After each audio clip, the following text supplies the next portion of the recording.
Buenas, buenas, buenas.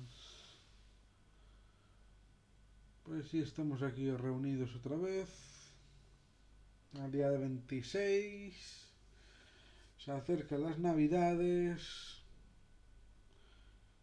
Y vamos a leer. Vamos a leer otra vez.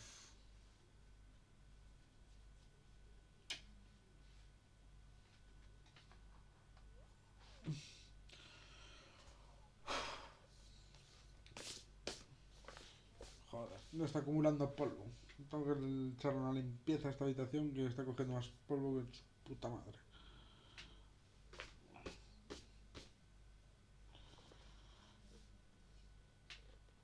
Bueno, vamos a seguir con mi libro.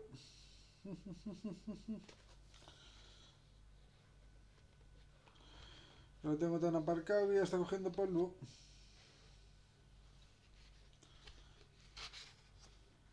Y bueno, vamos a ello.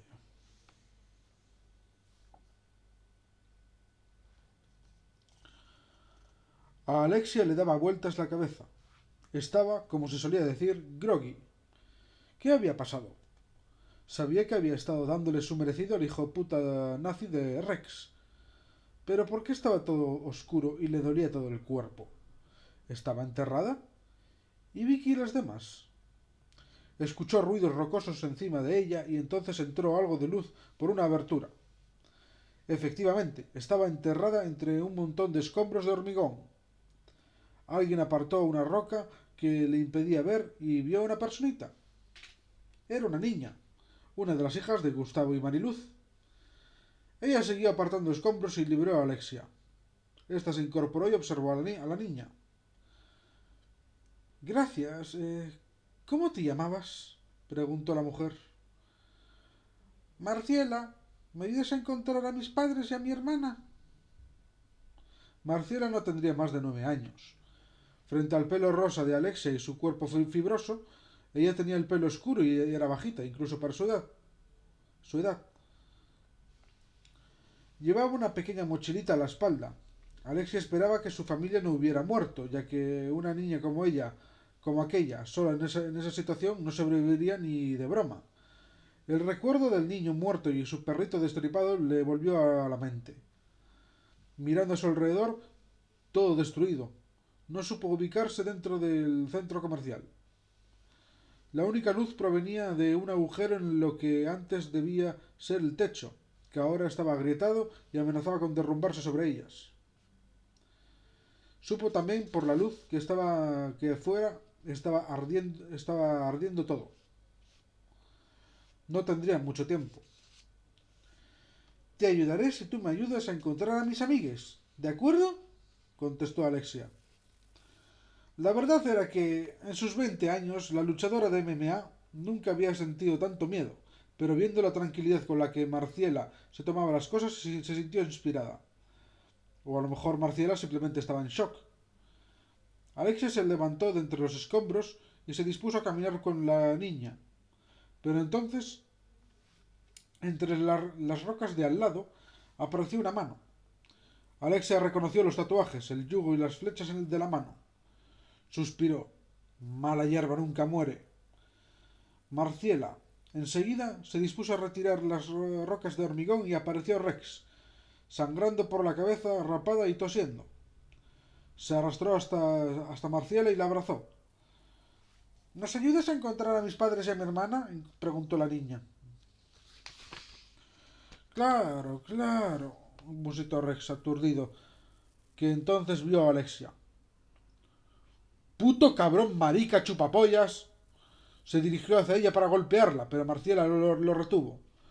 No, dijiste que nos ayudarías a encontrar a mi familia. Rex se detuvo y escupió.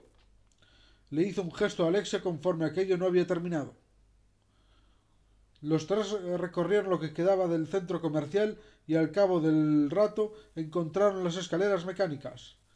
Allí se encontraban las amigas de Alexia, aplastadas entre los escombros. El dolor la sobrecogió y se puso a desenterrarlas a todas con la ayuda de Marciela. Rex se sentó y disfrutó de aquel dulce momento. Se llama justicia, puta zorra. Aquel payaso homosexual acababa de recibir su merecido. Fran y los demás lo estarían celebrando en el más allá.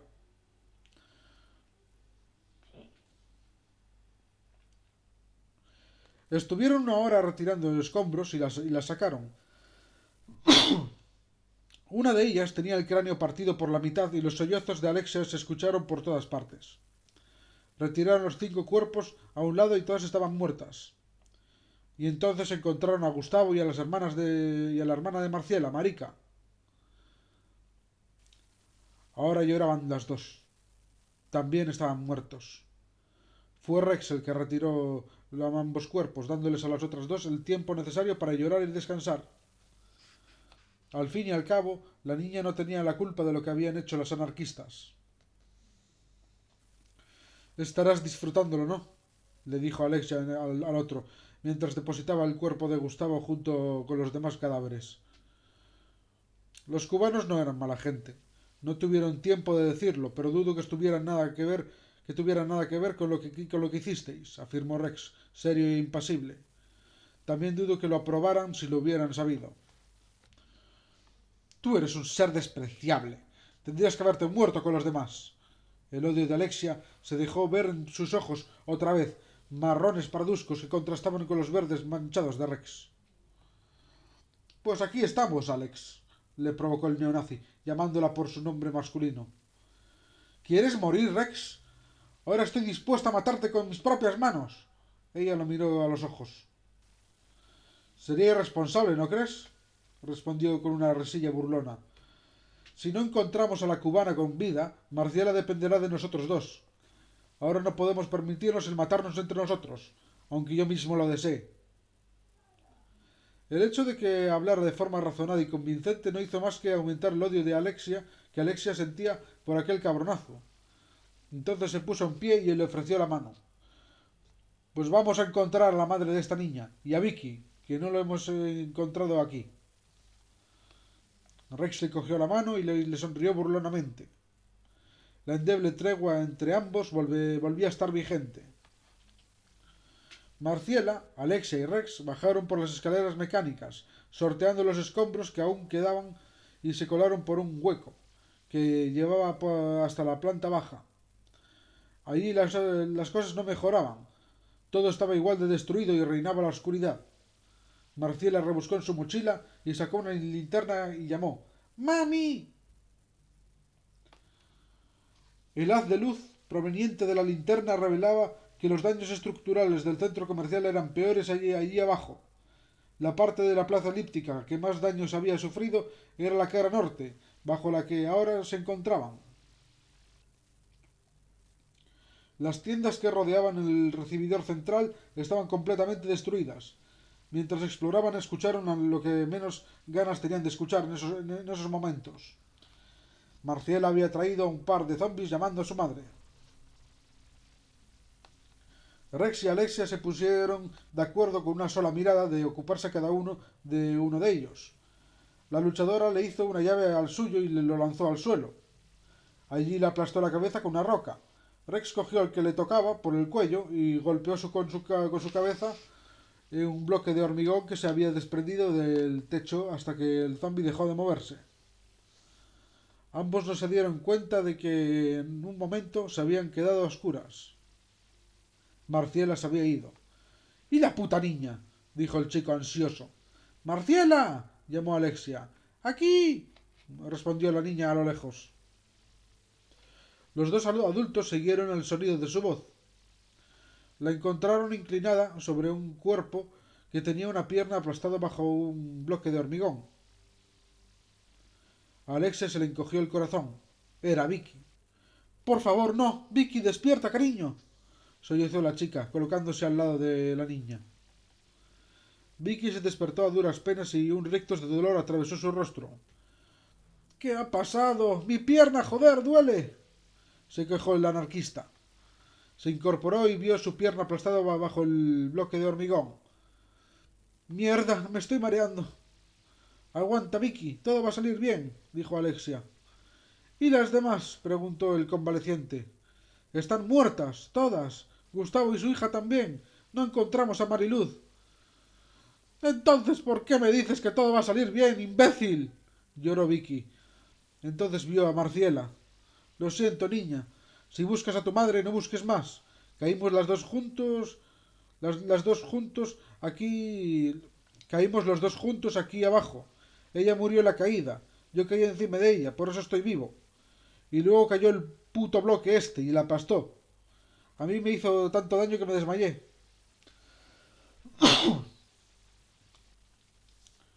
Los ojos de Marciela se anegaron de lágrimas. Toda su familia estaba muerta. Vicky entonces reparó en Rex. Vaya, aún vives, afirmó Vicky. Tengo muchas ganas de vivir. Tú, sin embargo, tienes un pie en el otro barrio, sin segundas, se burló con sequedad el neonazi. Alexia, Marciela, ¿nos podéis dejar a solas a Rex y a mí? ¿Estás seguro? Lo dudó Alexia, mirando al aludido con desprecio. Seguro. Ve y consuela a la niña, que lo necesita más que yo. Las dos se alejaron. Alexia miraba por encima de su hombro para asegurarse de que Rex no hiciera nada raro. Este se inclinó, preguntándose qué le querría decir aquella enferma mental que se creía que no era ni hombre ni mujer. Te habrás dado cuenta de que voy a morir inevitablemente, ¿verdad? Le dijo Vicky. Me he dado cuenta, sí, respondió el otro impasible. Lo de dejaros morir antes de la explosión fue idea mía. Creí que libraba al mundo de gente innecesaria. Solo quiero pedirte una cosa, Rex. Cuida a Alexia y a esa niña. Ella es buena de persona. Esa buena persona trató de impedir que yo me salvara, chica. Cuidaré a la niña, pero a Alex tendrá que buscarse las castañas por su cuenta. Menudo mariconazo. Rex disfrutó viendo la ira en los ojos negros del no binario. Te lo suplico. Alexia es una persona muy influenciable e impulsiva. Si tienes algo bueno, Rex, es que eres alguien práctico. Eres una persona de palabra. Es lo que ella necesita. Y tú la necesitas a ella, aunque creas que no. Aunque creas que no. Por favor, hazlo. Rex se paró a pensar en lo que Vicky estaba diciendo. ¿Acaso esta gente solo sabía pedir? ¿Acaso necesitaba de verdad a un enfermo sexual para criar a una niña? Se entretuvo con el pensamiento de torturar a esa chica desviada, con el pensamiento de que iba a violar a Alexia por el culo en cuanto tuviera la mínima oportunidad, aunque después no lo hiciera. Quería que el responsable de la muerte de sus amigos sufriera. Ojo por ojo, diente por diente. Ley de talión, zorra. Entonces involuntariamente un recuerdo alumbró su mente. Uno doloroso. Uno de hacía ya un año. Su padre mirándolo decepcionado y cerrándole la puerta de su casa en las narices. El neonazi suspiró, resignándose, como un niño al que no le gustan las lentejas, pero tenía que comérselas. Te doy mi palabra. Las cuidaré a las dos, incondicionalmente. Es lo honorable. Luego se le acercó al oído. Piensa lo que quieras de mí, pero yo nunca mataría a quien me ayuda solo porque no me gusta lo que diga. Espero que vayas al infierno por lo que has hecho y sufras. Sufre por todos mis amigos, pedazo de mierda. Vicky se quedó asustado, sin saber qué decir por un momento. Luego sintió y respondió: Gracias, Rex. En serio, después de lo que ha pasado, esto te honra. Para que luego digáis que los nazis somos los malos, expresó el otro, levantándose y escupiendo a un lado. Vete a la mierda. Vicky frunció el ceño y por un momento pensó que a lo mejor había cometido un error confiando en alguien tan arrogante. Alexia, Marciela, ya podéis venir, llamó Vicky, gesticulando con los brazos. Entonces el joven se percató de una mordedura que tenía Vicky en uno de sus brazos. Debieron hacérsela a los zombis de antes. Rex les dio el alto a las otras dos con la mano. No acerques a la niña, Alexia. Le han mordido. ¿Qué dices? ¿Dónde tengo una mordedura? Preguntó alarmado Vicky. Entonces se vio el brazo. Y miró una última vez a Alexia. Ella, por su parte, se adelantó para tocarle y consolarle. Enseguida los ojos de Vicky se llenaron de venas capilares rotas. sus pupilas se dilataban y una expresión de furia ciega apareció en su cara. Empezó a revolverse y a aullar. Cogió a Rex del pie y le hizo perder el equilibrio y caer al suelo. El ruido empezó a atraer a más zombies. El primer impulso de Alexia fue el de ayudar a Rex, pero luego se lo pensó mejor. Era un nazi. Y como se solía decir, nazi muerto, abono para mi huerto. Además, la seguridad de Marciela era lo primero. Rex las miró desesperado mientras un segundo zombie le aparecía de entre las sombras para echársele encima. Alexia se encogió de hombros y se llevó de allí a Marciela.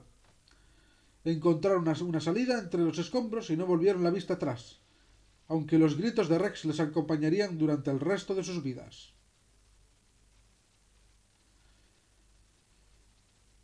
Los vecinos se reunieron de forma urgente en la sala de teatro de Río 12. Era una sala pequeña donde un pequeño grupo de actores, entre ellos, ensayaban sus obras, que solo una pequeñísima parte de los vecinos llegaban a acudir a verlas. Sin embargo, esta vez el teatro estaba abarrotado. Es una sensación extraña, pensaba Azrael. Esa sensación cuando te vas dando cuenta gradualmente de que todo se va a la mierda. La creciente ansiedad, el mal humor, las noches sin dormir y sobre todo el miedo. Primero habían sido sus ataques, luego la cuarentena, y de repente ya no había agua, ni luz, ni seguridad. No había tampoco teléfonos que funcionaran, y la gente quería gritarle a alguien. Las dos familias, la de Azrael y la de Sandra, se habían juntado para hacer piña. Junto a ellos se hallaba Fer, que iba y venía, pues su propia familia se había colocado en la otra punta de la sala. Su padre lo miraba siempre y daba la sensación de que no se fiaba de que su hijo estuviera a la altura de las circunstancias.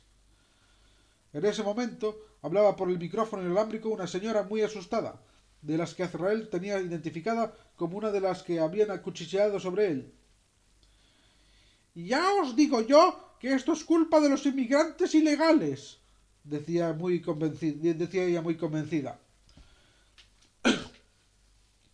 «Pero cállese, señora, y pase el micrófono a alguien con un mínimo de sentido común», se indignó un vecino. Hubo un gran revuelo y de discusiones cruzadas. El padre de Azrael le arrebató el micrófono a la señora y que volvió a su sitio con aires de dignidad, y se dirigió a todos los vecinos. El señor Manolo, el padre de Azrael, era un hombre respetado en el barrio, de modo que cuando subió al escenario todo el mundo se calló. «Sin duda estos días han sido extraños de cojones. La cuestión que tenemos que decidir es qué hacemos ahora. Nos han dejado a nuestra suerte. Y tenemos que buscarnos las castañas nosotros mismos, como hemos hecho siempre. No hay electricidad, con eso tenemos que seguir viviendo.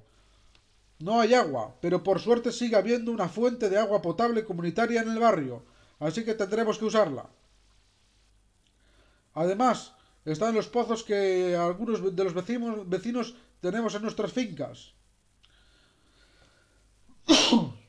Esos problemas podemos solucionarlos fácilmente. El problema es la comida.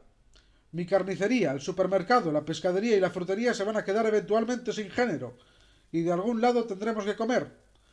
«Podríamos cazar», arguyó alguien desde el fondo de la sala. «¿Alguien aquí sabe cazar?», preguntó sin acritud el señor Manolo. Un viejo vecino de unos 70 años levantó la mano en el centro de la sala, pero solo la levantó él. «Yo podría enseñar a los jóvenes a hacerlo, pero yo ya ando mayor para estas cosas». «Es una buena idea, pero no es suficiente. Río 12 tiene unos 6.000 habitantes. Jóvenes capaces serán unos 600. El padre de Azrael puso cara de circunstancia. Su bigote quedó completamente horizontal. «Somos demasiados y somos viejos. Necesitamos otra fuente de alimentos». Otra señora levantó la mano. Yo tengo un huerto. ¿Por qué no plantar verduras? Sí, podríamos talar parte del bosque que nos rodea y poner huertos alrededor del barrio. La gente sintió entusiasmada y Manolo se envalentonó. Matamos dos pájaros de un tiro. Solucionamos el tema de la comida y que acumulamos madera para cuando llegue el frío. Aún estamos a principios del otoño, pero que convendría solucionar esto cuanto antes. Si lo hacemos, habría que empezar ya y plantar brócoli y coliflor, que salen en invierno, añadió la misma señora. Tengo un libro en casa sobre horticultura que está bastante bien, por si a alguien le interesa. ¿Y qué hacemos con los zombies? No podemos esperar aquí porque van a venir. Otro vecino se levantó preocupado. A lo mejor tu hijo los atrae por algo. Es el único al que han atacado. ¿Quieres decir algo? El padre de Azrael le clavó los ojos a ese tipo. Si vienen, los volvemos a matar. Así de sencillo. A mí nadie ni nada me va a echar de mi casa. Y por si no te has dado cuenta, Vigo estaba infestada de ellos y atacaban a todo el mundo. Dicho esto, quiero que algo os quede bien claro a todos. Manolo carraspeó para aclararse la garganta y siguió hablando. Mi hijo tiene la teoría de que el descubrimiento de una antigua cripta en Alemania es el origen de esta plaga de muertos vivientes. Yo y mi mujer le creemos, y si tenéis dos dedos de frente haríais lo mismo. Es muy importante que esto se sepa. Prueba de lo que digo es que lo han intentado matar. Aún no sabemos cómo funciona esta enfermedad, pero el hecho de que escoger a alguien para matarlo, de entre todos nosotros escoger a uno, a mi hijo, que sabe lo que sabe, indica que hay alguien detrás de todo esto. Alguien mueve los hilos. Y podríamos elucubrar. ¿Ha sido el gobierno? ¿Ha sido China? ¿O han sido los extraterrestres? No lo sabemos y no podremos saberlo hasta que quien pueda investigarlo lo investigue. Nosotros no podemos ya que estamos en cuarentena. Así que tendremos que conseguir hablar con alguien del gobierno, para empezar. La gente se quedó muy sorprendida ante lo que acababan de escuchar.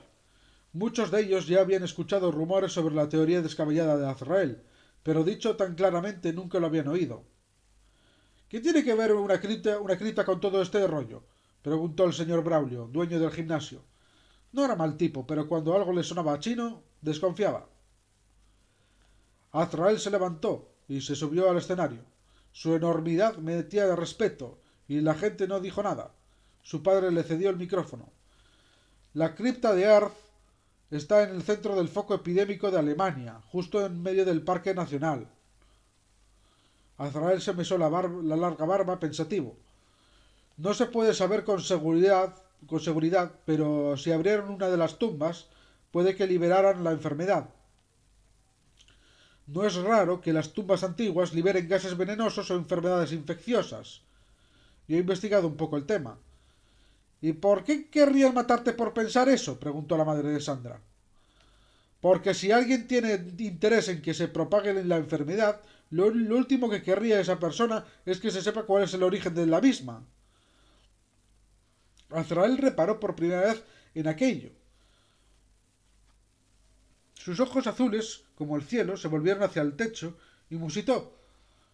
Podría decirnos, si lo supiéramos, cómo pararla. Su padre le arrebató el micrófono y gritó: ¿Entendéis ahora por qué el gobierno tiene que saber esto? El presidente del gobierno era una persona ocupada. Él sabía que hablar con aquel hombre era una cuestión de Estado, pero no entendía muy bien el motivo de que tuviera que hacerlo él mismo, y no su ministra de Defensa, la secretaria de Estado o el GEMAT. Era cierto que le habían dicho que el hombre aquel solo aceptaría el trabajo si se lo ordenaba él personalmente, Pedro Ásquez o el propio rey. Había llamado a la puerta de su casa y a las afueras de Madrid y entró acompañado por dos guardaespaldas. Y entonces se encontraba delante de Agustín de Lezo, sentado a su mesa mientras que éste preparaba un té. Sonaba desde un reproductor de vinilos la canción de Suspiros de España, cantada por Estrellita Castro. Pedro pensó, conteniéndose para no suspirar de cansancio, que le tocaba hablar con uno de esos nostálgicos. El general de brigada era el hombre más frío que había conocido nunca, y eso le asustaba. Se suponía que el más reptiliano del mundo era él mismo. Entonces, excelentísimo señor presidente, ¿me dice que soy el único capaz de proteger Madrid? Comentó el general de brigada, más que comentó el general de brigada, más que preguntar. Lo dijo en tono ausente mientras hervía el agua del té, dándole la espalda al hombre de Estado. Sus méritos como general de brigada son encomiables. Espera, espera, espera.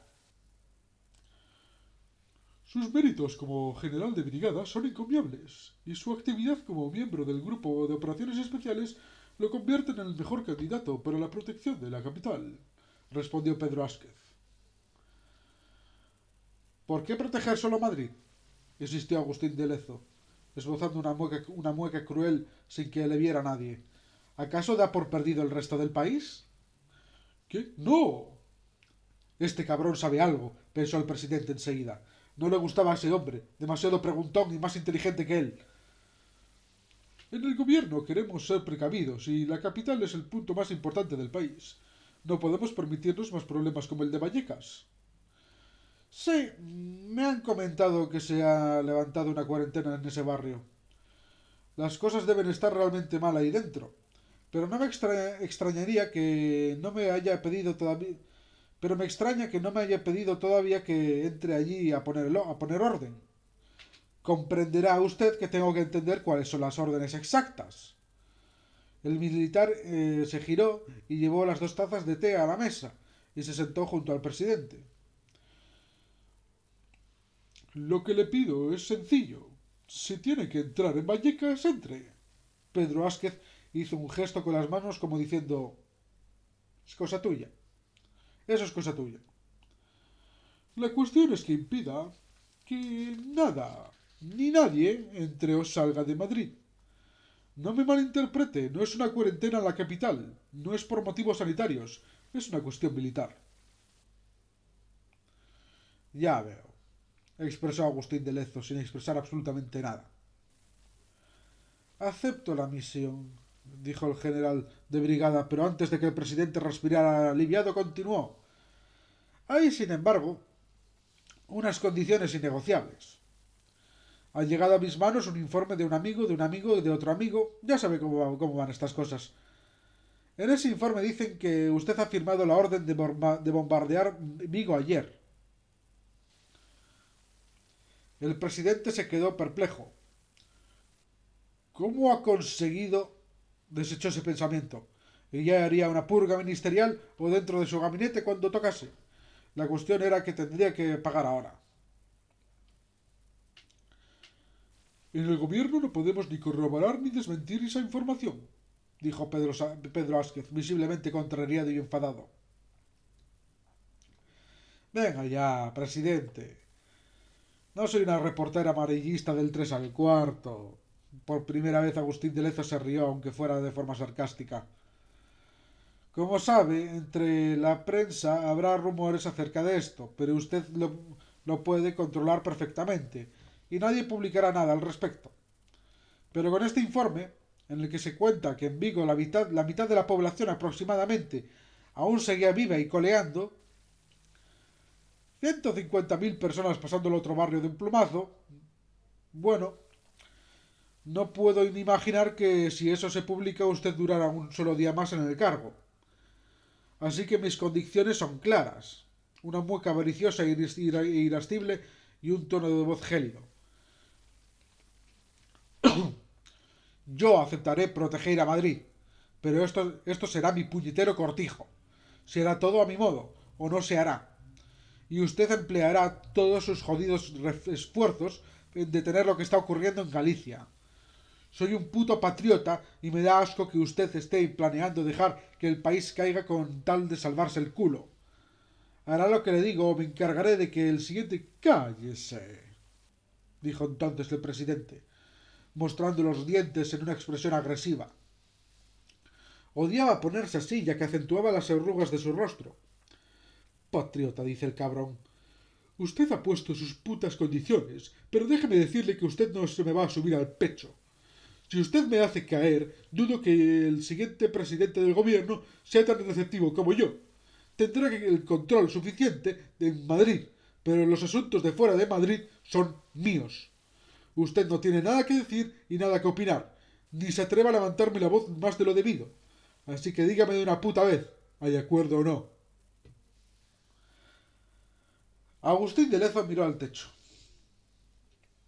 Le hubiera gustado poder dirigir la política militar contra la plaga en el país, pero sus ansias patrióticas deberían entonces esperar. Habría que preparar al siguiente presidente, pero a medio plazo. De momento tendría que aceptar al gobernante actual. Al menos él saldría beneficiado de todo aquello, así que no todo estaba perdido. Volvió a mirar al presidente y antes de darle un sorbo al té, dijo resignado: acepto el trato. Bebas el té de ginseng. Alivia el estrés.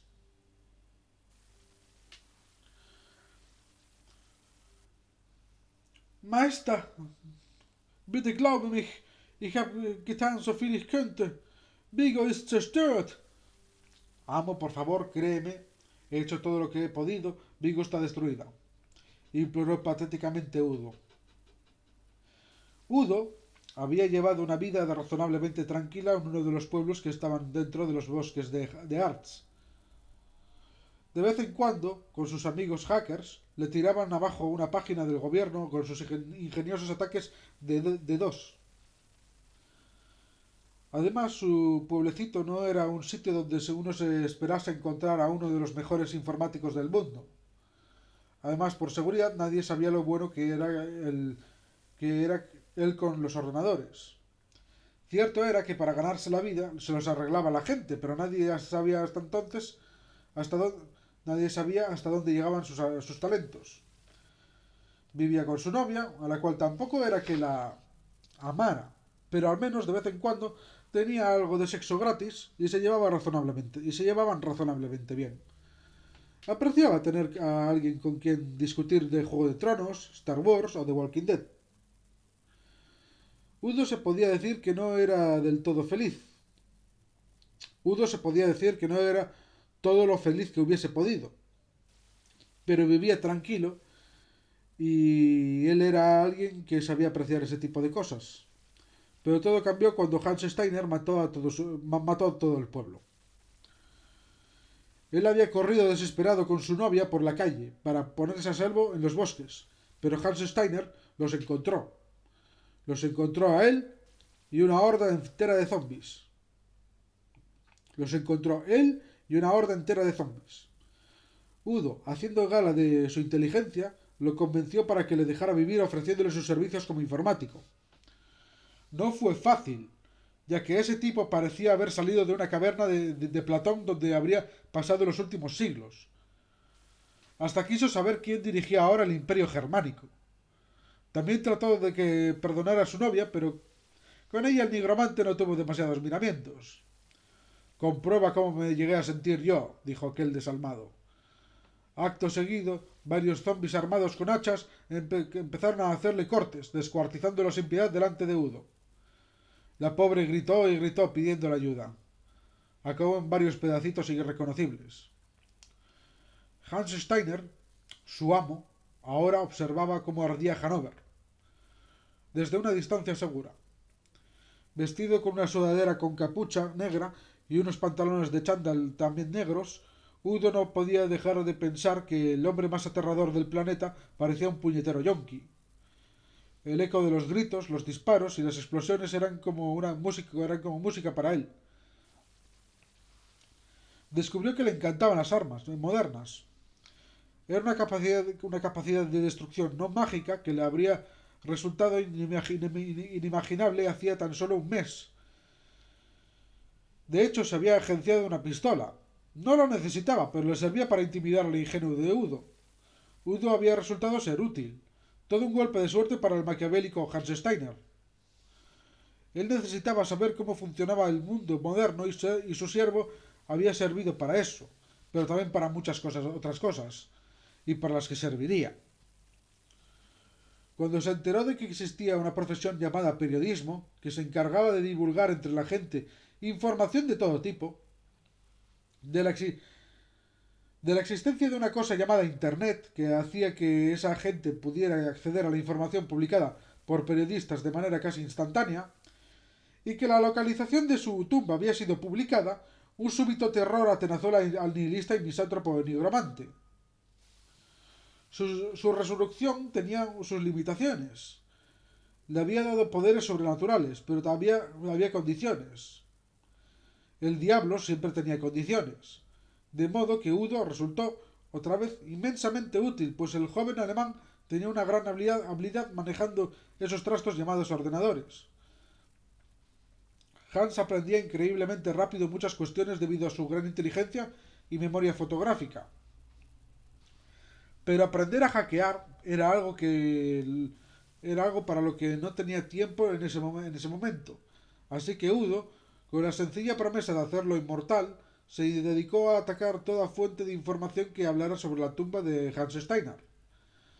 Hasta le concedió cierto poder sobre los muertos, convirtiéndolo en su aprendiz, para que pudiera ejecutar a los internautas, periodistas o cualquiera que pudiera siquiera llegar a intuir la importancia de la información que tenía. Y había cumplido tan bien que su amo casi se ve obligado a recompensar al tonto de Udo. Casi. Una rata mortal, asquerosa, llamada Azrael, seguía con vida, sobreviviendo a los 2 intentos de asesinato manejados por Udo entre las sombras desde Alemania.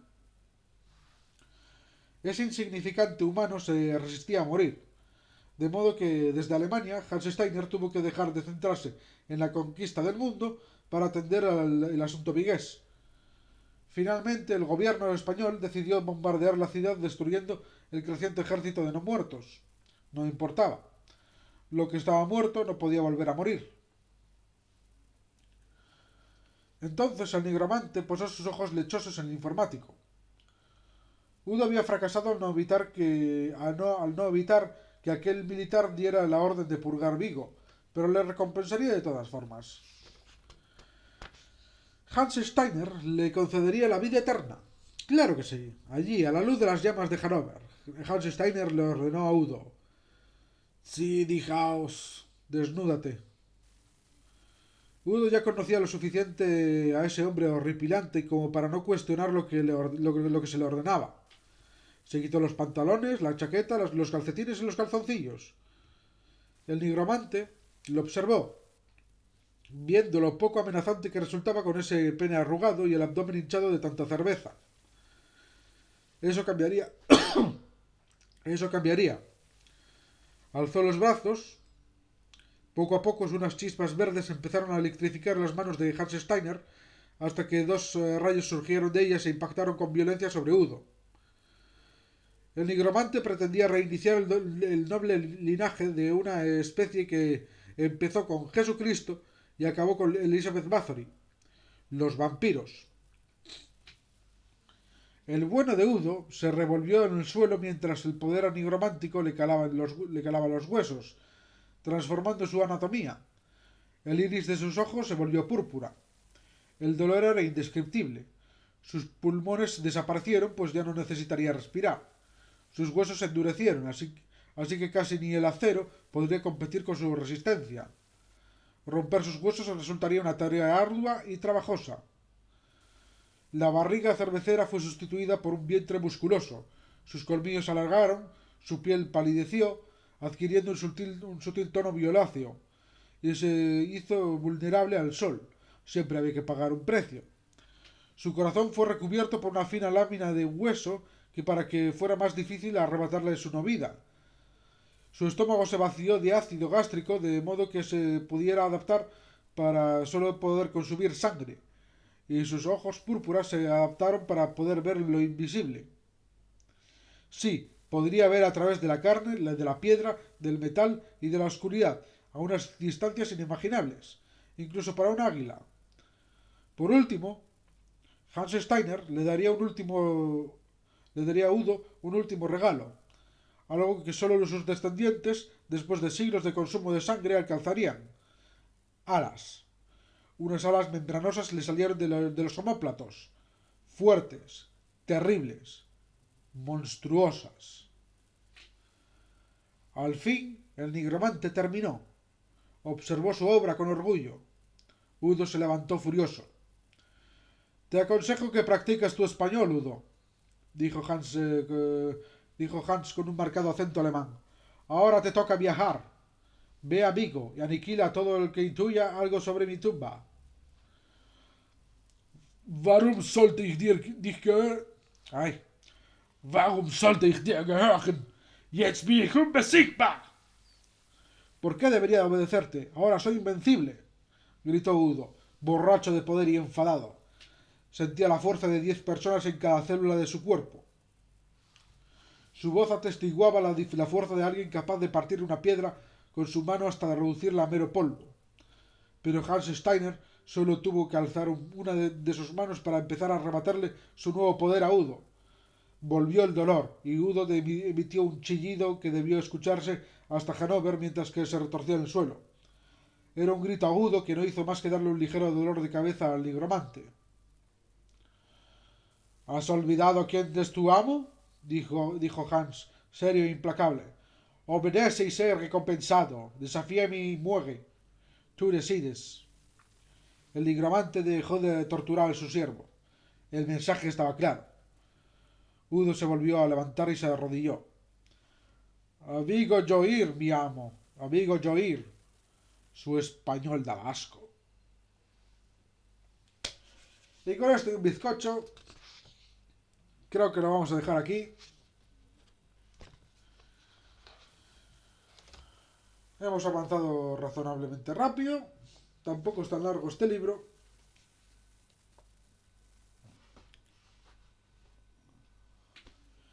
Pero bueno, ya me estoy fijando en cada cosa y me da un poco de no sé qué leerlo en alto, ¿sabes? Dios mío. Ya digo que el siguiente libro va a estar muchísimo mejor, porque me estoy dando cuenta de